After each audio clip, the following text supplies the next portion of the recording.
Dua peristiwa ya yang berkaitan dengan Pak Yap sebelum kepada isi.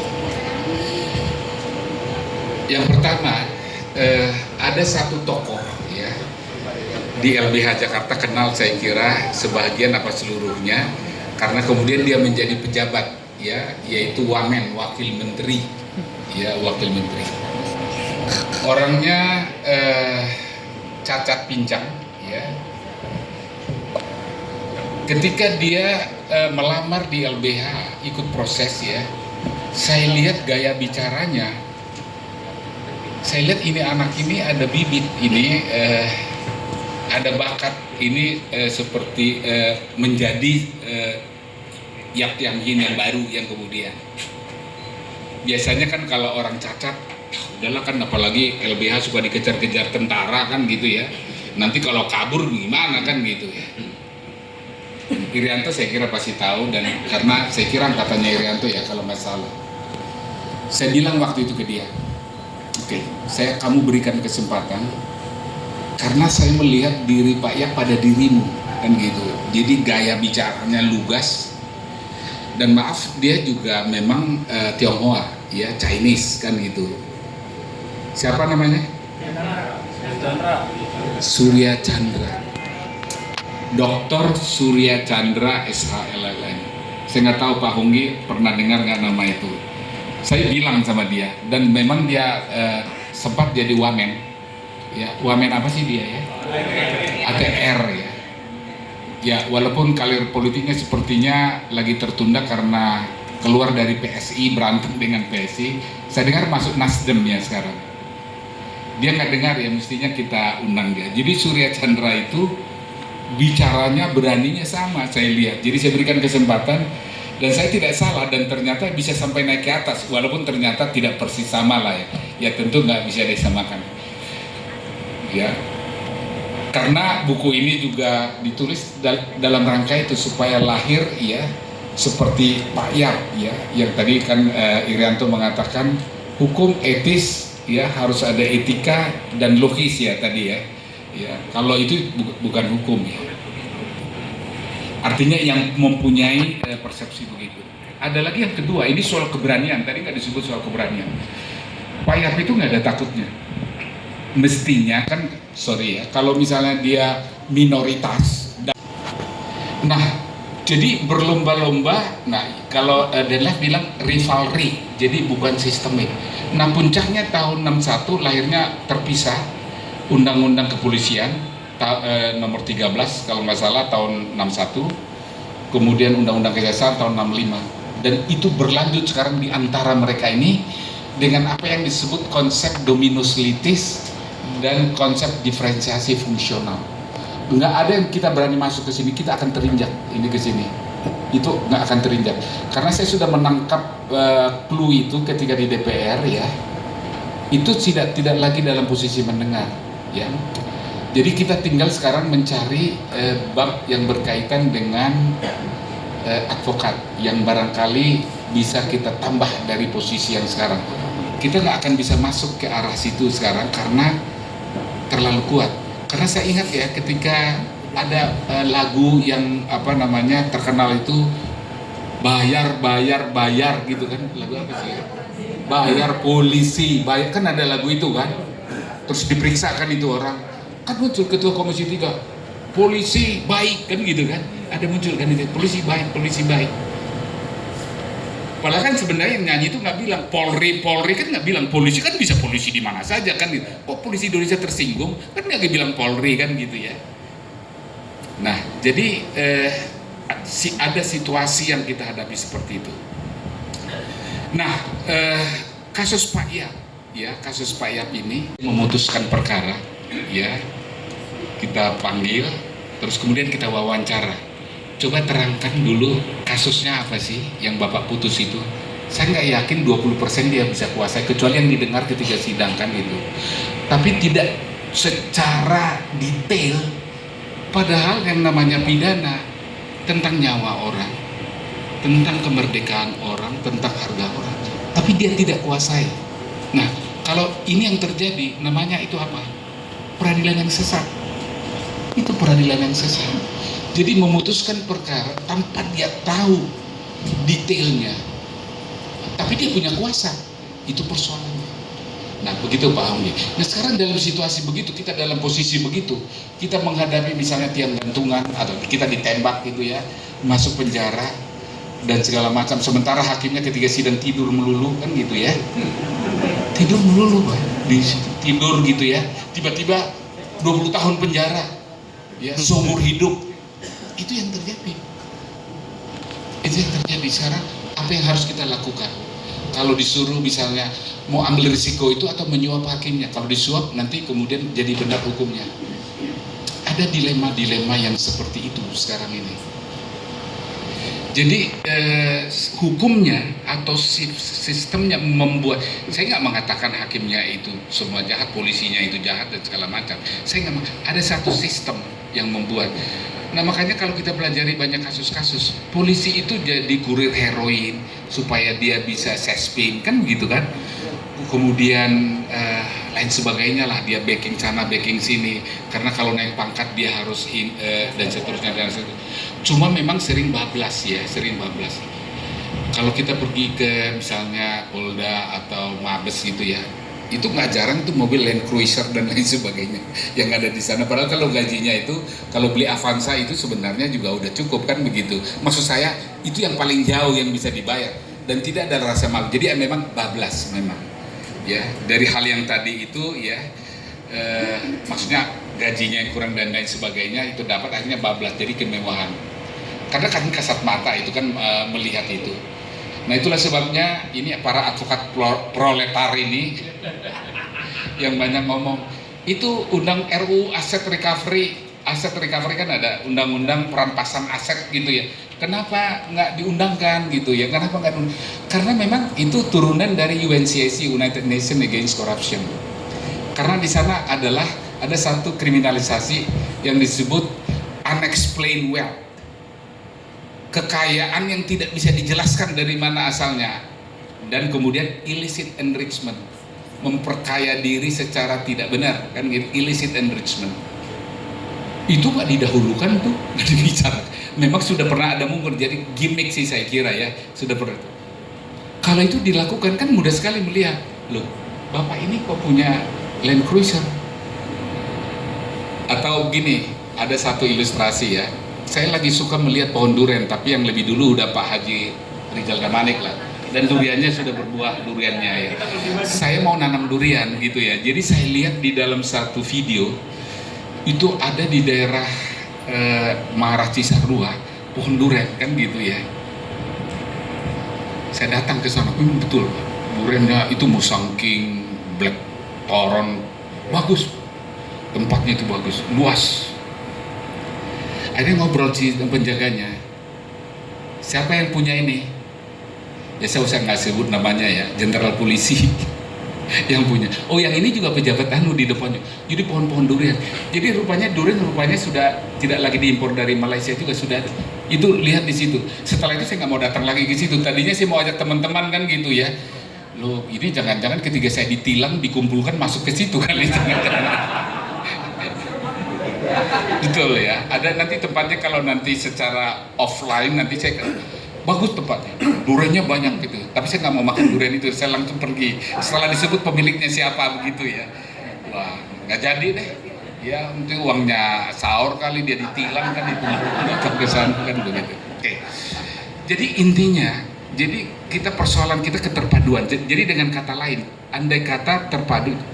Nah kalau lihat kasusnya Pak Yap itu ya, lawannya jenderal polisi, jaksa tinggi, dan di backing, jadi saya menyebutkan Yurek Fakti karena di PN dan PT dia begitu ya, pokoknya saya sekata lah. Kalau lihat nanti putusan-putusan pertimbangan-pertimbangan hakim akan kelihatan. Tapi nah seorang Yap ini luar biasa. Ada lagi tadi substansi yang saya sudah kutip tadi Projodikor. Ada lagi yang dia ketahui. Ini kan Yap ini PKI komunis, bahaya nih.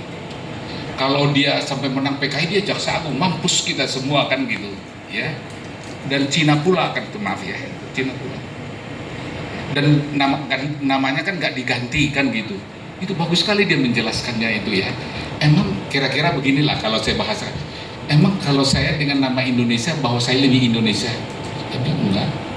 Emang orang Indonesia membela Indonesia belum tentu. Ya. Apa koruptor-koruptor itu membela Indonesia? Enggak. Itu enggak. Padahal namanya sangat Indonesia, dia warga negara Indonesia. Jadi nggak ada relevansinya. Jadi nggak dijawab dengan itu. Terus ada lagi ya, itu tentang itu ya. Kemudian tentang PKI komunis itu ya.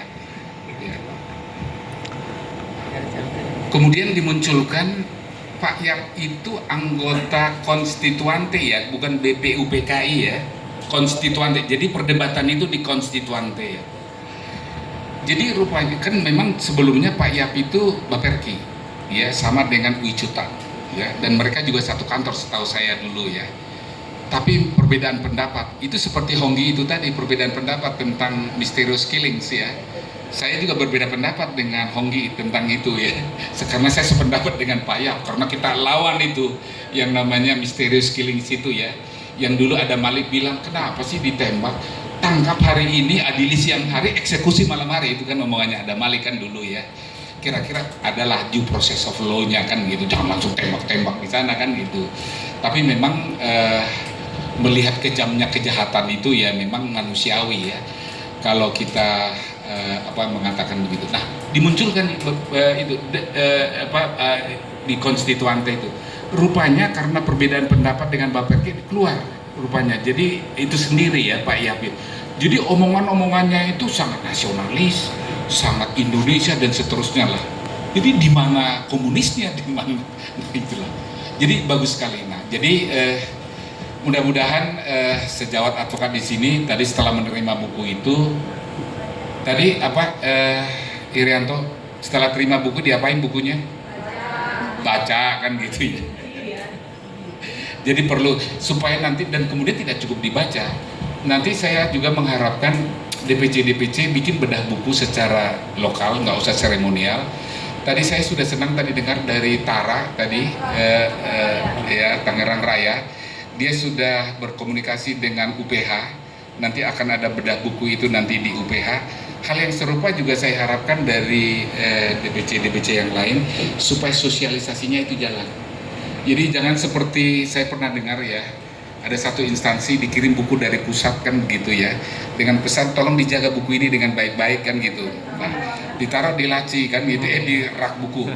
2 tahun kemudian datang dia meninjau, Pak kami masih jaga bukunya, masih dalam plastik Pak bukunya itu.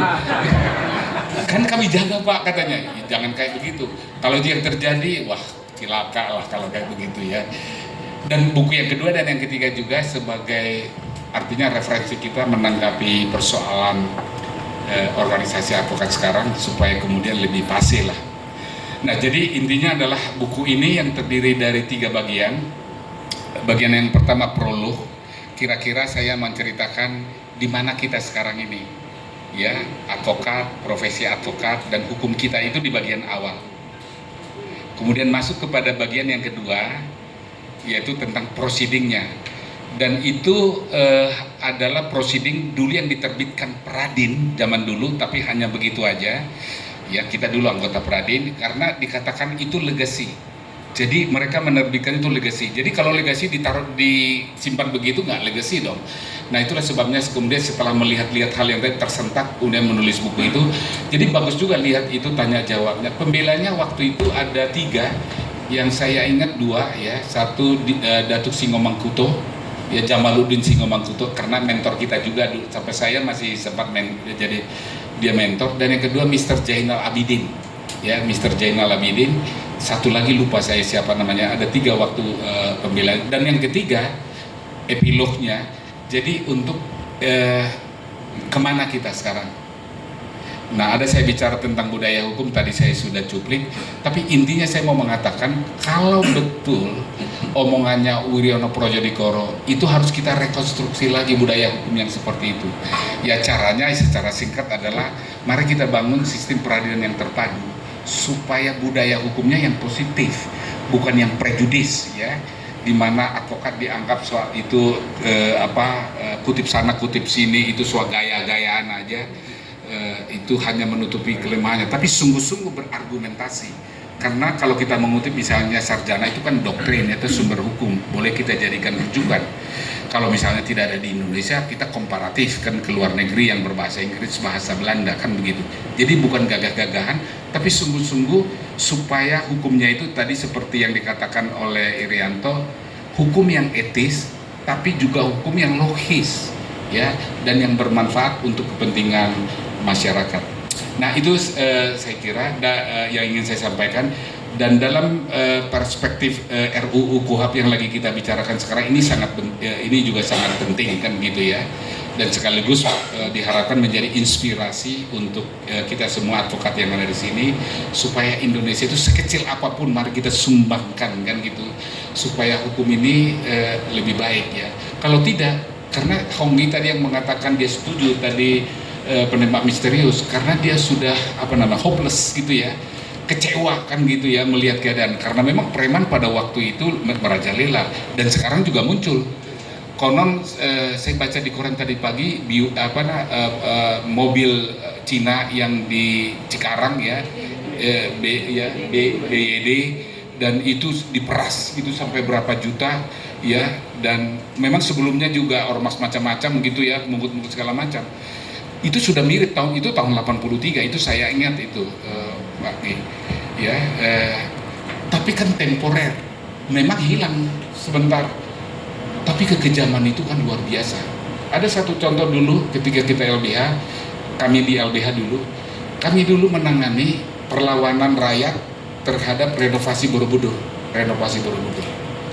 Kita bukannya konsepnya perbaikan itu nggak setuju ya, dari Daud Yusuf itu kan dulu ininya, tapi cara memindahkan masyarakatnya, makanya sekarang jadi muncul ganti untung kan, karena hanya dipindahkan, dia hanya melihat seolah tanah itu hanya soal ekonomi. Itu tidak hanya soal ekonomi, itu soal sosial, spiritual dan lain-lain, hubungannya dengan tanah kan gitu. Jadi ini semata-mata ini berapa NJOP-nya itu dibayar, kamu pindah kan begitu. Nah waktu itu kita lawan, dan kemudian biasanya kita ada istilah pemberdayaan masyarakat. Jadi dengan masyarakat itu, Pak Honggi tahu apa yang terjadi besok pagi di rumah orang itu? Kepala orang Pak di dalam karung, nakut-nakut kepala orang. Karena pada waktu awal 80-an itu kan dikarung kan, semua kan dikarungin, kepala orang ditaruh Pak untuk nakut-nakuti. Pertanyaannya adalah di mana kemanusiaan yang adil dan beradabnya, di mana Pancasilanya kan gitu ya, itu ininya memang kejam ya, tapi jangan kita melakukan kejahatan yang sama kan gitu seperti yang dilakukan ya, memang berat ya, tapi bagaimana kita beradab kan gitu, itu harus lakukan. Oke, jadi saya dalam itu tadi saya di pihaknya Pak Yap, karena kita memang pikiran kita HAM dan hukum, dan kita itu harus kita dorong sekecil apapun. Nah istilah kita jangan pernah hukum kita menjadi rule by law, tapi harus rule of law. Kalau rule by law artinya perintah Pak Harto, karena itu misterius killing itu perintah Pak Harto, karena dia udah ngaku itu di dalam bukunya. Dulu pikiran kita itu Beni Murdani kan gitu kan Pak Harto enggak, itu saya kan gitu ya, kan di dalam bukunya pikiran, ucapan dan apa kan dalam bukunya Pak Harto. Jadi Pak Harto, nah cuma memang ya sudah meninggal kan, gimana lagi ya. Tapi HAM juga tidak mengusut itu ya, sempat mengusut, dia ketua HAM dulu kan, Komnas HAM yang dulu. Baik, jadi mudah-mudahan buku ini dapat sambutan, dibaca, dan kemudian kita refleksikan dalam kegiatan kita sebagai advokat dan sehari-hari, baik sebagai pengurus, anggota, dan lain sebagainya. Sekian dan terima kasih. Bang Luhut yang menulis atau merangkai buku ini, Bang Soar.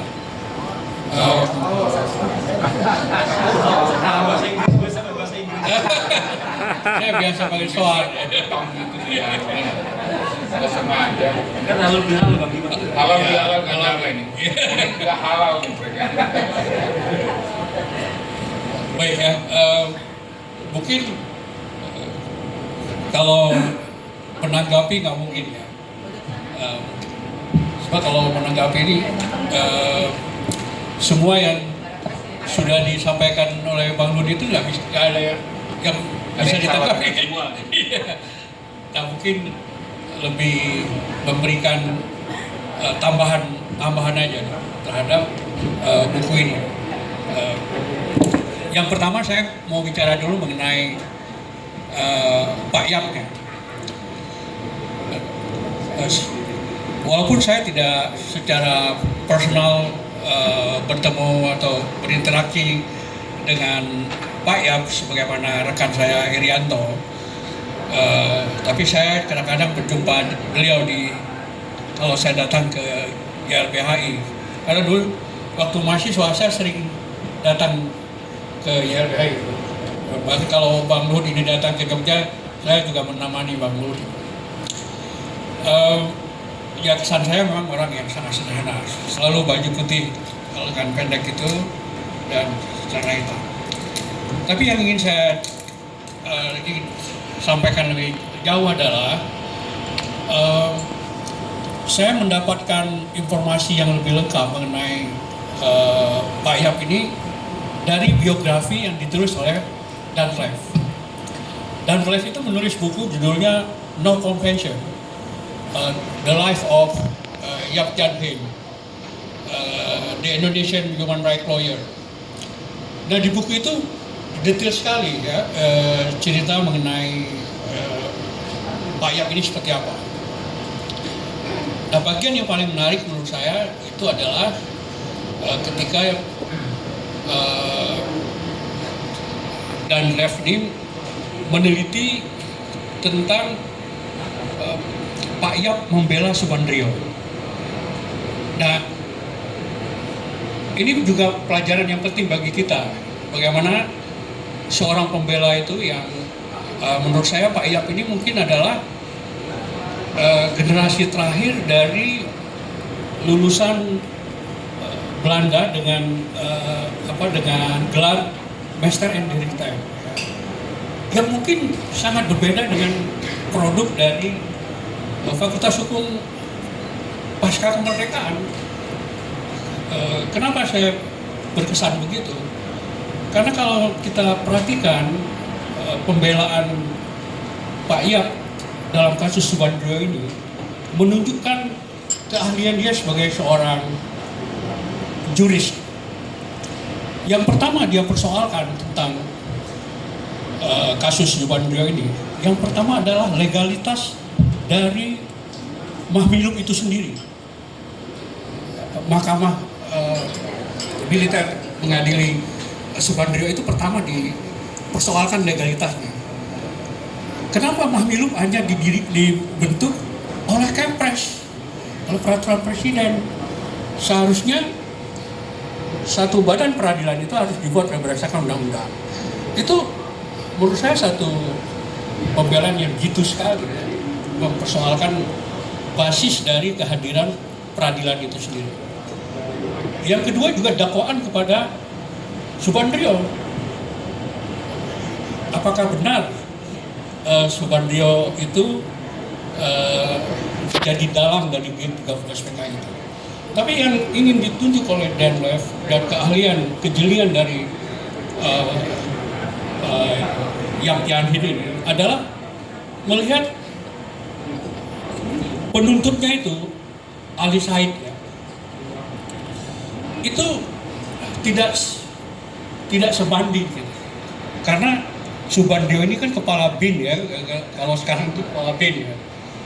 Kepala BIN itu kan berarti kalau di militer itu kan jenderal lah ya. Sedangkan yang mengadili dia ini itu pangkatnya nggak setara.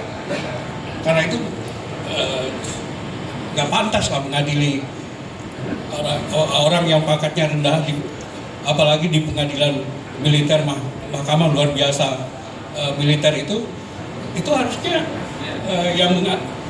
yang mengadili itu harus lebih tinggi dari yang diadili pangkatnya. Menurut saya itu juga satu apa yang jitu ya, telaah yang sangat jitu dalam melihat posisi badan proses peradilan itu berjalan. Yang ketiga menurut saya juga sangat tajam juga melihat persoalan ini, dia menuduh jaksa itu menuduh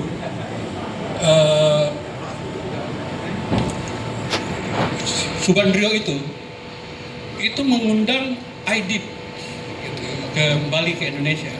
Padahal yang mengundang Aidit itu bukan Supandrio, tapi Soekarno gitu loh. Itu ditunjukkan dengan jelas karena itu menurut Pak Yap dalam pledoinya itu tuduhan kepada Supandrio itu sangat lemah dan lebih ingin menunjukkan apa yang Orde Lama itu semuanya adalah setan dan Orde Baru itu adalah yang baik. Itu menurut saya pada kurun waktu itu kalau nggak salah saya pledoi itu dibacakan 16 Oktober 67.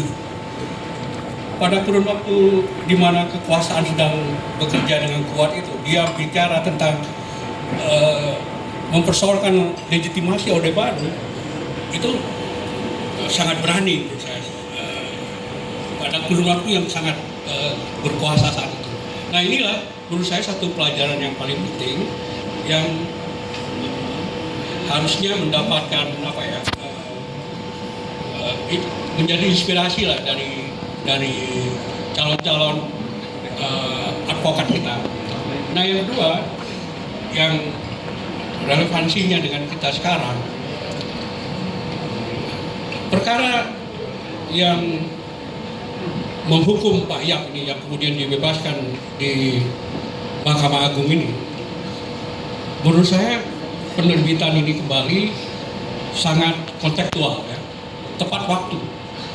Karena beriringan juga dengan begitu gencarnya sekarang advokat dikenakan kriminalisasi melalui pasal 21 itu, yaitu perintangan keadilan atau obstruction of justice ya, dan yang diterapkan secara semena-mena. Nah harusnya kan APH kita ini kan belajar lah dari kasus ini, di mana pada kasus ini kan kelihatan bahwa pada di tingkat pertama sampai di tingkat kedua itu para Goliat ini bersatu ya untuk tapi kemudian dibebaskan di tingkat Mahkamah Agung dan memberikan kedudukan yang lebih jelas bahwa dalam berperkara itu ini kan pledoi yang disampaikan di muka persidangan itu yang dijadikan dasar dakwaan. Nah, itu kan masih dalam proses hukum. Nah ini yang ditegaskan kembali oleh Mahkamah Agung. Nah kalau kita lihat susunan majelis Mahkamah Agung itu kebetulan ini memang hakim agung yang memiliki ada komitmen pada hak asasi juga. Selain dengan Profesor Subekti, ada juga Ibu Widiawati Sukito. Ini istrinya Wiratno Sukito, seorang sastrawan atau kolumnis di awal-awal Orde Baru. Dia juga ini perintis dari pusat HAM ya, pada masa tahun-tahun 67 atau awal-awal tahun 70-an. Karena itu putusan ini menjadi sangat terrefleksi lah putusan-putusan atau pedoman-pedoman ICJ mengenai peranan advokat itu menjadi lebih jelas karena Mahkamah Agungnya benar ya, bukan Mahkamah Agung sekarang kita hakim-hakim agungnya mungkin harus melihat kembali generasi awal mereka yang punya komitmen yang tinggi pada hak asasi manusia. Nah karena itu menurut saya di tengah tingginya intensitas penggunaan pasal 21 ini mengenai perintangan keadilan ini, itu didukung pula oleh pengaturan KUHP sekarang yang tidak memberikan tidak memberikan kedudukan yang lebih leluasa bagi advokat untuk mendampingi pencari keadilan, karena RUU KUHP sekarang itu masih tetap, meskipun mereka katakan sudah bab mengenai bantuan hukum itu sudah dijadikan satu bab tersendiri, kemudian dicantumkan juga di situ bukan hanya bantuan hukum tapi juga advokat di bantuan hukum. Tapi tetap saja keleluasaan advokat dalam membela kliennya mereka, klien atau para pencari keadilan itu masih belum sepenuhnya terjawab di dalam RKUHP ini. Nah, saya kira itulah tantangan kita bersama.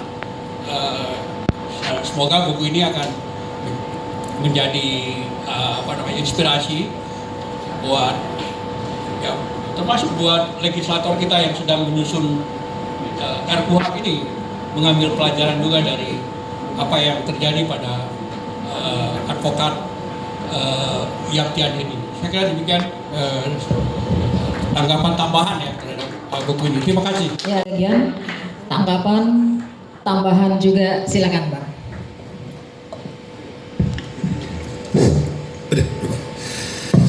Baik, pertama saya mengucapkan terima kasih kepada panitia memberi kesempatan kepada saya untuk paling tidak secuil yang diberi penanggap. Wawancarai saya dalam konteks judulnya inspirasi. Ketepatan closing statementnya disebut siapa sih para pengacara yang diidolakan Pak Saur katanya. Saya sebut 3 nama. Pertama saya bilang adalah Yaptian Hien, kedua Bang Buyung, yang ketiga yang di sebelah saya ini.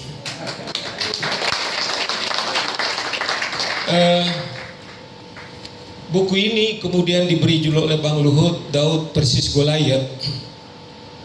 Saya tidak tahu bagaimana kontemplasi penemuan judul ini, apakah original dari beliau. Tapi saya kira memotret keadaan advokat kita atau konteks hukum kita saat ini sangat relevan. Tetapi juga Irianto tadi sudah mengatakan juga di closing statementnya ada juga sesungguhnya highlight juga yang layak juga kita catat persamaan dengan Pak Yap Tiam Hien dengan Bang Luhut. Ternyata terakhir dibilang sekalipun Pak Yap itu sederhana, ternyata rupanya disimpruk gitu loh. Sekalipun para advokat RBA disebut para proletar, diskusi Bang Yap ini saya kira tempat yang paling bergensi di dunia Indonesia ini. Saya kira nggak ada yang paling hebat di Menteng, betul nggak kawan-kawan sekalian? Jadi saya harus mengatakan selamat, kami bangga dan kami bersyukur. Bapak Ibu, saya kira pengalaman Pak Yap ketika dia sebagai seorang terdakwa, karena saya sempat membaca sekilas, sangat relevan dalam kondisi kita, itu nanti saya sedikit bahas. Dan yang kedua, saya kira karakter Pak Yap, saya kira juga solusi dalam konteks kita saat ini, dan juga paling tidak peran-peran advokat dalam konteks RU daripada advokat. Kalau kawan-kawan nanti membaca peristiwa Pak Yap itu dijerat sebagai pasal penghinaan, pencemaran nama baik. Kondisi memang tahun 67, tetapi Pak Yap juga mengatakan bahwa ada tuduhan bahwa ada pemeras, ada jaksa tinggi, ada polisi seperti Bang Luhut bilang Irjen Pol, berarti polisi bintang 2 yang melakukan pemerasan-pemerasan. Maksudnya adalah pengalaman Pak Yap pada tahun 67 masih sangat relevan dalam kondisi Indonesia saat ini. Tapi ingat, Bang Luhut mengatakan, Bang Ibda juga mengatakan, Republik ini melahirkan seorang Yap bukan saja menjadi inspirasi di kalangan advokat, bukan saja dia adalah pendiri universitas saya di mana saya kemudian jadi alumni di UKI, tetapi dia juga menjadi inspirasi seperti dibilang Bang Iqbal, pembelaan-pembelaan dia menjadi tesis, menjadi riset, juga menjadi kajian-kajian. Kenapa ini penting Bapak Ibu sekalian? Keadaan ini artinya adalah kalau kita melihat, saya misalnya terkagum-kagum cara Pak Yap dalam pembacaan pledoinya misalnya, karena dia juga bisa plodi sendiri. Dia menyebutkan hakim itu bukan yang mulia, Tetapi dia menyebutkan ketua majelis itu adalah saudara ketua majelis, saudara jaksa. Tetapi kemuliaan itu adalah diberikan kepada persidangan yang mulia. Kawan-kawan, ini saya kira cermin sebagai seorang yuris. Dia selalu paling nyaman dibilang dia yuris. Yuris adalah persepsi Pak Yap mengkategorikan dirinya, terlepas posisi duduk dia mungkin tidak sama dengan hakim, tapi dia tampil confidence sebagai seorang yuris. Saya terus terang pernah mengalami juga sedikit mungkin apa yang dialami oleh Pak Yap ketika saya dituduh contempt of court pada sidang pertama di Mahkamah Konstitusi. Saya waktu itu begini, saya cerita sedikit. Waktu itu sidang pertama memang saya nggak tahu ketua Mahkamah Konstitusi yang juga ketua majelis itu adalah Prof. Jimli Asidiki. Saya waktu itu ingat bahwa dalam permohonan itu 14 hari para pihak harus memberikan tanggapan. Memang dekat-dekat waktu dengan Natal, Pak Yap kemudian bablas. Jadi waktu itu saya masih muda dengan anak Johnson, anak-anak PBHI. Saya mengatakan, yang mulia, hari ini legislatif eksekutif tidak datang. Ini menurut saya adalah penghinaan kepada pengadilan contempt of court, saya bilang. Kenapa? Atas dua hal. Pertama, undang-undang ini dibuat oleh legislatif dan eksekutif, tetapi mereka sendiri tidak datang. Nah, Pak Jimli ngomong begini, saudara, di sini bukan debat berdebat ya, tetapi di sini bagaimana meyakinkan kami para majelis ini supaya kami bisa yakin. Nah, saya bacain lagi pasal yang mengatakan 14 hari. Saya kira dia nggak serius. Saya bukan berdebat yang mulia, saya berdiri lagi, saya bacakan lagi pasal tersebut. Dia bilang, petugas, katanya. Ini keluarkan, katanya. Kawan-kawan, waktu itu sidangnya itu belum di Jalan Merdeka apa ini yang sekarang, masih di gedung Nusantara 3. Kawan-kawan yang tahu di Nusantara 3 itu majelisnya jauh sekali. Kemudian juga kami juga duduk sekali. Kenapa jadi saya? Dugaan saya begini, Prof. Jimli sebagai dosen hukum tata negara tiba-tiba harus berdebat. Kemudian juga mungkin kaget karena belum ada hukum acara yang rigid pada saat itu. Saudara-saudara, saya didoronglah, kurang lebih itu ada 150 meter. Setelah kami berunding, Bang Luhut menulis contempt of court. Saya menemui dia waktu itu, kami bertemu dengan almarhum Mukhtar Papahan. Karena Bang Luhut, ya tadi pengalaman waktu Bang Buyung sebagai terdakwa yang disebut penghinaan pengadilan itu. Wah, saya pikir kami pergilah menemui Bang Luhut. Dalam diskusi kami di Jalan Raden Saleh waktu itu, saya ingat dia bilang, Bang Luhut waktu itu, sahur bukan contempt of court tetapi contempt of power. Kalau ala Inggris yang disebut berarti ya pada saat itu Anda harus dilaporkan kepada kode etik. Nah, saudara-saudara, waktu itu sidang itu ada 3 yang kami uji, nomor 1, nomor 2, nomor 3. Jadi yang nomor 2 begitu saya hadir, Pak Jimli sudah tidak ada lagi, yang dipimpin itu Pak Laika Marjuki. Saudara, silakan keluar. Nah, karena saya dapat udah modalnya, yang mulia kenapa saya harus keluar? Karena kemarin saudara sudah melakukan keonaran. Lah, detik ini kan saya belum berbicara apa-apa. Saya kan belum ngomong apa-apa nih. Nah, kalau Bang Luhut bilang kalau emang ketertiban ala Inggris, konten udah selesai hari, saya belum ngomong apa-apa. Dan demi hukum dan konstitusi saya bilang saya tidak akan keluar. Dan akhirnya, Bapak Ibu, saya akhirnya bersidang, tapi selama persidangan itu kemudian tidak lagi dipimpin Pak Jimli Asidiki, tapi kasus kami itu, kemudian permohonan kami nomor 1 itu kemudian dimenangkan. Dan menurut Pak Marwarar Syahar ini, karena memang baru itu adalah menjadi acuan. Saya terus terang waktu ingat bagaimana cerita-cerita Pak Yap, bagaimana tentang keteguhannya, itu yang saya pegang menjadi inspirasi. Sejauh kita benar, kalau Irianto bilang tadi, sejauh moral yang kita miliki dan nalar kita benar, mestinya apapun yang kita harus lakukan itu bisa layak kita pertahankan. Nah, oleh karena itu kawan-kawan sekalian, dalam kondisi negara hukum kita yang tadi bahkan Pak Iyam bilang jangan-jangan nanti fakultas hukum tidak lagi tertarik, bahkan mungkin yang menarik adalah Markus. Saya kira lahirnya seorang Pak Iyam itu juga dalam kondisi mirip juga masih saat sekarang. Maksud saya, terlepas seperti Bang Luhut, mungkin kalau kita bicara penyidikan, bicara wewenang jaksa, barangkali sudah ada kesepakatan mereka dengan Komisi 3. Tetapi wewenang kita sebagai seorang advokat dalam konteks kita sebagai, katakanlah Daud nggak punya kemampuan apa-apa, Goliat yang mewakili semua kekuasaan, tetapi sejauh moral, sejauh kompetisi, nalarnya dia baik. Menurut saya ini jauh lebih powerful dibandingkan undang-undang atau peraturan yang kering itu. Nah, oleh karena itu kawan-kawan sekalian, maksud saya begini, dalam agenda catatan demokrasi hari Kamis yang lalu itu sedikit membeda soal RUU KUHP. Komisi 3 namanya Nasir Jamil mengatakan begini. Di Inggris di mana-mana pun dibilang pemimpin negara mereka itu selalu tampil dari para advokat. Tetapi lain dari Indonesia.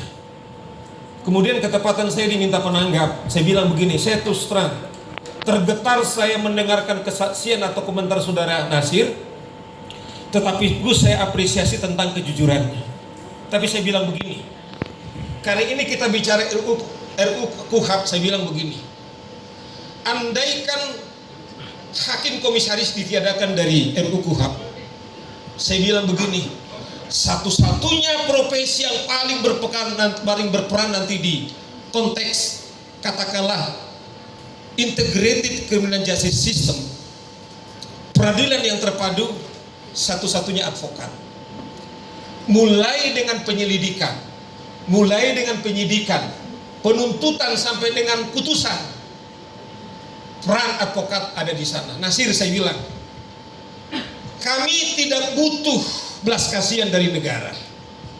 Advokat tidak perlu belas kasihan dari negara. Tapi ingat, karena kita bicara RUU KUHP, RUU KUHP ini lahir adalah untuk memuliakan kemanusiaan, terlebih tersangka dan terdakwa. Tetapi ingat, saya bilang, seorang warga negara sekalipun dia memiliki predikat sebagai seorang tersangka, tidak dikurangi dia statusnya sebagai warga negara, tetapi juga tidak dikurangi hak-hak asasi daripada dia sendiri. Maksud saya begini, kalau peran-peran advokat ini tidak proporsional, yang sesungguhnya kita pertaruhkan adalah sendi-sendi negara hukum kita, tetapi juga potensi warga negara kita yang akan dikriminalisasi. 3 menit lagi, contoh saya bilang, saya menangani kasus Prodeo, sedang jalan ini saya bilang, ada klien saya membeli motor, dia tidak tahu ternyata motor ini hasil curian, saya bilang. Harganya nggak jauh, untuk menambah income-nya dia naik ojek. Ternyata kemudian ketika dia ditangkap, dituduhlah dia sebagai penadah, bapak-bapak, kemudian dia dipecat dari kantornya, kemudian uang 14 juta berpotensi tidak kembali, padahal pencurinya sudah dapat, penadanya sudah dapat. Dan yang ketiga, karena dia uangnya itu dibayar dengan pacarnya, kemungkinan untuk dia jadi suami atau masa depannya gagal. Maksud saya begini, karena RUU KUHP kita ini tidak benar yang melakukan, yang korban adalah rakyat, dan pada saat itu dia waktu di pemeriksaan tidak didampingi. Maksud saya kawan-kawan sekalian, wherever seperti Bang Luhut bilang, masih ada waktu kita berjuang.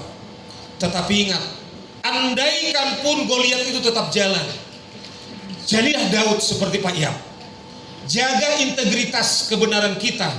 Saya kira nanti ini yang akan membuat peran kita sebagai advokat akan diperhitungkan, akan diperjuangkan. Tetapi sebaliknya, kalau kita mengandalkan seperti sekarang ini, yang hanya dengan mengandalkan uang suap menyuap, kalau disuruh Bang Luhut melantik, bagi saya lebih terhormat seorang begal daripada advokat yang mengandalkan suap menyuap. Jadi semoga inspirasi dari Pak Iyam ini bisa menguatkan kita RBA. Saya nggak tahu organisasi yang lain berani nggak membedah buku Pak Yap. Sekali lagi saya berterima kasih kepada Bang Luhut yang terus dia ini ada Bang Luhut yang menulis atau merangkai buku ini, Bang Sohar.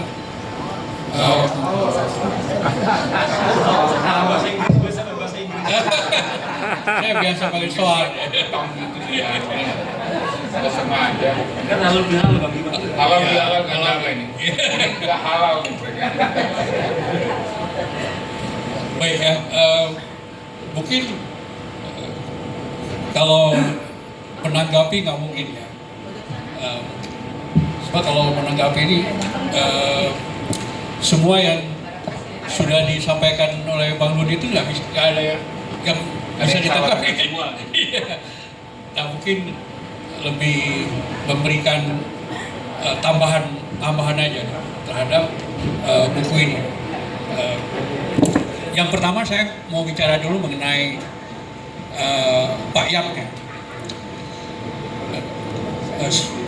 Walaupun saya tidak secara personal bertemu atau berinteraksi dengan Pak Yap sebagaimana rekan saya Irianto, tapi saya kadang-kadang berjumpa beliau kalau saya datang ke YLBHI. Karena dulu waktu mahasiswa saya sering datang ke YLBHI. Bahkan kalau Bang Luhut ini datang ke Jogja, saya juga menemani Bang Luhut. Ya kesan saya memang orang yang sangat sederhana, selalu baju putih, lengan pendek itu dan celana hitam. Tapi yang ingin saya sampaikan lebih jauh adalah saya mendapatkan informasi yang lebih lengkap mengenai Pak Yap ini dari biografi yang ditulis oleh Dan Cleve. Dan Cleve itu menulis buku judulnya No Convention, The Life of Yap Jan Hien, The Indonesian Human Rights Lawyer. Nah di buku itu detail sekali ya cerita mengenai Pak Yap ini seperti apa. Nah bagian yang paling menarik menurut saya itu adalah ketika Dan Cleve ini meneliti tentang Pak Yap membela Subandrio. Nah, ini juga pelajaran yang penting bagi kita.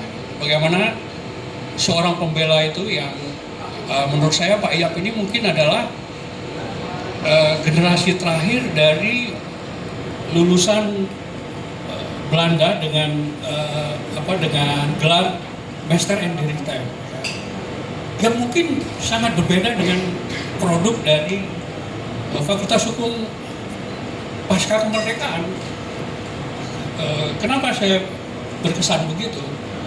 Karena kalau kita perhatikan pembelaan Pak Yap dalam kasus Subandrio ini menunjukkan keahlian dia sebagai seorang juris. Yang pertama dia persoalkan tentang kasus Subandrio ini, yang pertama adalah legalitas dari Mahmilub itu sendiri. Mahkamah militer mengadili Subandrio itu pertama dipersoalkan legalitasnya. Kenapa Mahmilub hanya dibentuk oleh Kepres, oleh peraturan presiden? Seharusnya satu badan peradilan itu harus dibuat berdasarkan undang-undang. Itu menurut saya satu pembelaan yang gitu sekali, mempersoalkan basis dari kehadiran peradilan itu sendiri. Yang kedua juga dakwaan kepada Subandrio. Apakah benar Subandrio itu jadi dalang dari G13 PKI itu? Tapi yang ingin ditunjuk oleh Dan Cleve dan keahlian, kejelian dari Yap Jan Hien ini adalah melihat penuntutnya itu Ali Said ya, itu tidak sebanding gitu. Karena Subandrio ini kan kepala BIN ya, kalau sekarang itu kepala BIN ya, kepala bin itu kan berarti kalau di militer itu kan jenderal lah ya. Sedangkan yang mengadili dia ini itu pangkatnya nggak setara. Karena itu nggak pantas lah mengadili orang yang pangkatnya rendah, apalagi di pengadilan militer, mahkamah luar biasa militer itu harusnya yang mengadili itu harus lebih tinggi dari yang diadili pangkatnya. Menurut saya itu juga satu yang jitu ya, talaah yang sangat jitu dalam melihat posisi badan proses peradilan itu berjalan. Yang ketiga menurut saya juga sangat tajam juga melihat persoalan ini. Dia menuduh jaksa itu menuduh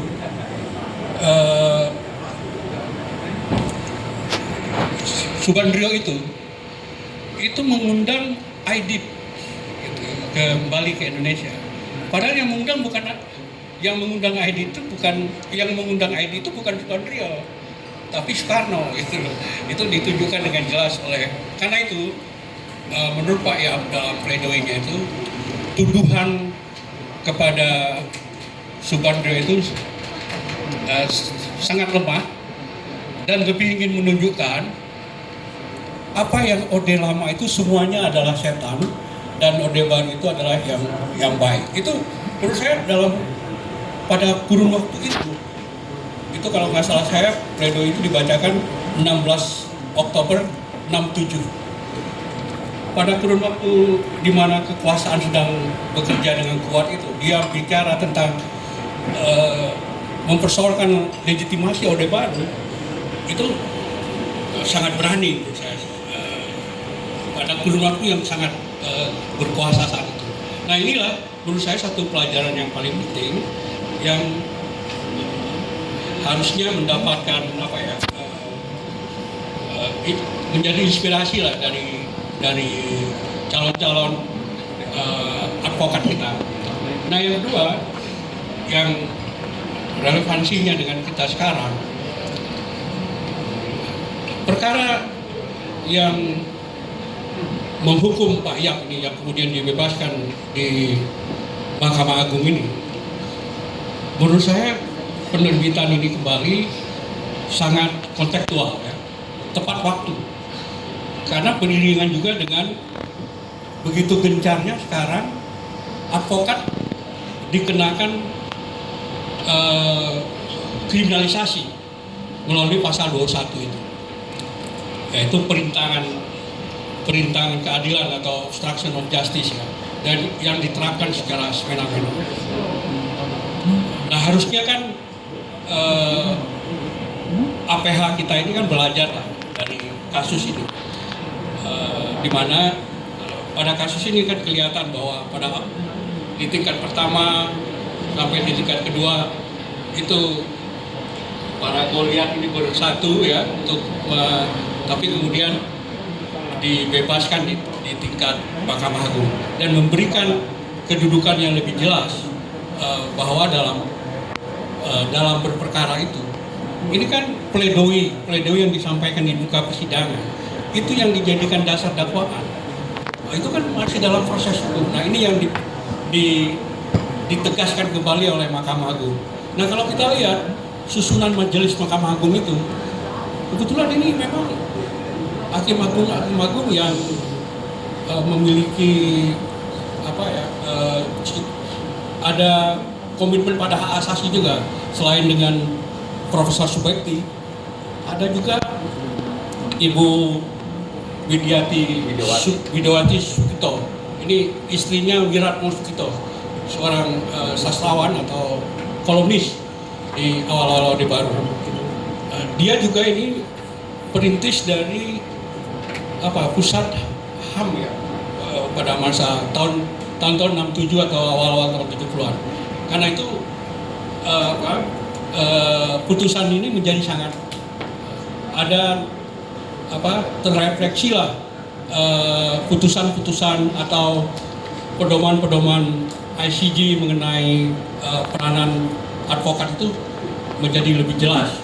karena Mahkamah Agungnya benar ya, bukan nah Mahkamah Agung sekarang kita hakim-hakim agungnya mungkin harus melihat kembali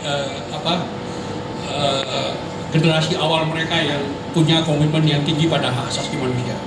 Nah, karena itu menurut saya di tengah tingginya intensitas penggunaan pasal 21 ini mengenai perintangan keadilan ini,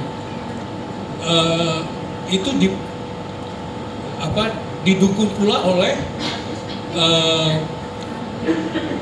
pengaturan KUHP sekarang yang tidak memberikan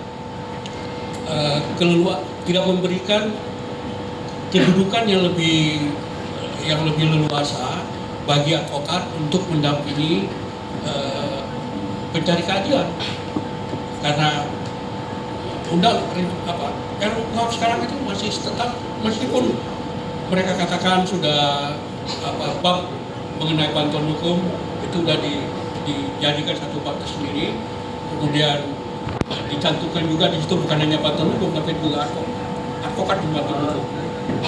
Tapi